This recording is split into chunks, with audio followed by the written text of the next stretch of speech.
7 अरब की जनसंख्या ने 206 देशों ने, जो संगठन यूएन और यूनाइटेड नेशन ऑर्गेनाइजेशन है, उन सब ने सर्वसम्मति से गांधी जयंती का 2 अक्टूबर का दिवस है वो अंतर्राष्ट्रीय अहिंसा दिवस के रूप के अंदर मान्य किया गया है। ये क्यों मान्य किया गया है? क्योंकि पूरे इस पृथ्वी पर निवास करने वाले 7 अरब की जनसंख्या का प्रतिनिधित्व करने वाले 206 देश है वो अहिंसा में विश्वास करते हैं। इसीलिए आज का विषय है अहिंसा सब भूय खेमं करी। अहिंसा सब भूतों का, सब प्राणियों का हित करने वाली है। ये हितकारी माँ है। अहिंसा हमारी माँ है जिसकी कोख में से सारे धार्मिक ग्रंथ निकले हैं। अगर अहिंसा माँ न हो तो न धर्म रहेगा, न धर्म ग्रंथ रहेंगे, न मनुष्य रहेगा, न सृष्टि रहेगी, न जो प्रकृति रहेगी, सब कुछ विनाश हो जाएगा। प्रथम युद्ध विश्व युद्ध क्यों हुआ? दूसरा विश्व युद्ध क्यों हुआ? क्योंकि ये हिंसा की नीति के कारण हुआ। युद्ध सबसे पहले जो प्रभावशाली व्यक्ति होता है, जो राजा होता है, जो नेता होता है पावरफुल देश का, उसके दिमाग के अंदर सबसे पहले युद्ध आता है और दिमाग में उतरने के बाद के अंदर वो सीमाओं पर लड़ा जाता है या विश्व में लड़ा जाता है। तो भाई और बहनों, दर्शकगण, श्रोतागण, हमें ऐसा मस्तिष्क बनाना है जिसके अंदर युद्ध की भावना न आए। युद्ध मीन्स हिंसा। हमारा दिमाग हिंसा मुक्त होना है। हिंसा मुक्त बनाने के लिए अहिंसा माँ की उपासना करनी पड़ेगी।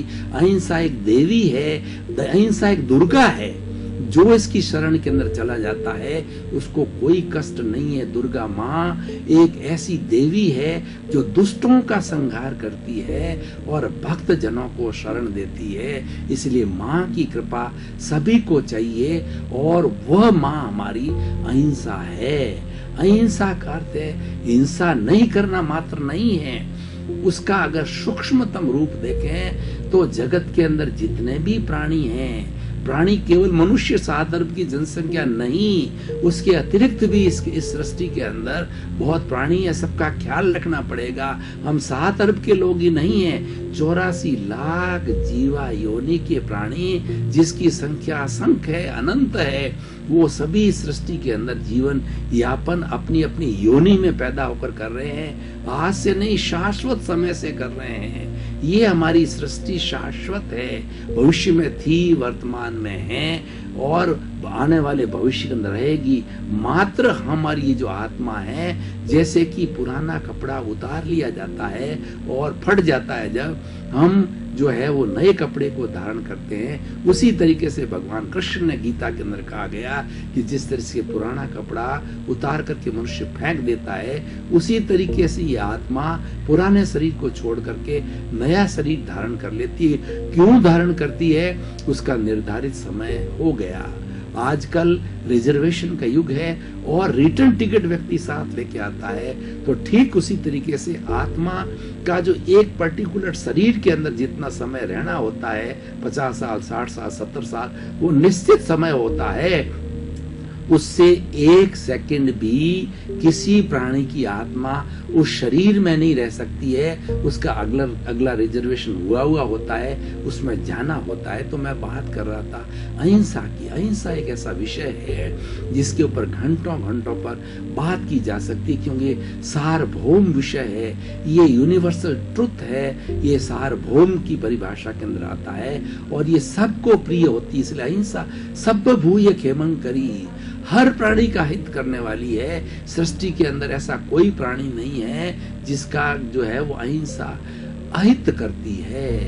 अहिंसा का मतलब होता है कि इस समस्त चराचर जगत के किसी भी प्राणी को, छोटा हो, कीड़ा हो, मकोड़ा हो, मनुष्य हो, पशु हो, पक्षी हो, पेड़ हो, पौधा हो, जिसमें आत्मा का निवास होता है, वो तो उस आत्मा का निवास करने वाले किसी भी प्राणी को जो है हम एक चिंतन से देखें। वो चिंतन क्या होना चाहिए कि जगत के सब जीवों के अंदर शुद्ध आत्मा का दर्शन कर दिव्य दृष्टि से उसको नमन करना। उसके अंदर प्रभु का निवास है और हर प्राणी में शुद्ध आत्मा एक जैसी है, लेकिन उसका विकास भिन्न भिन्न है।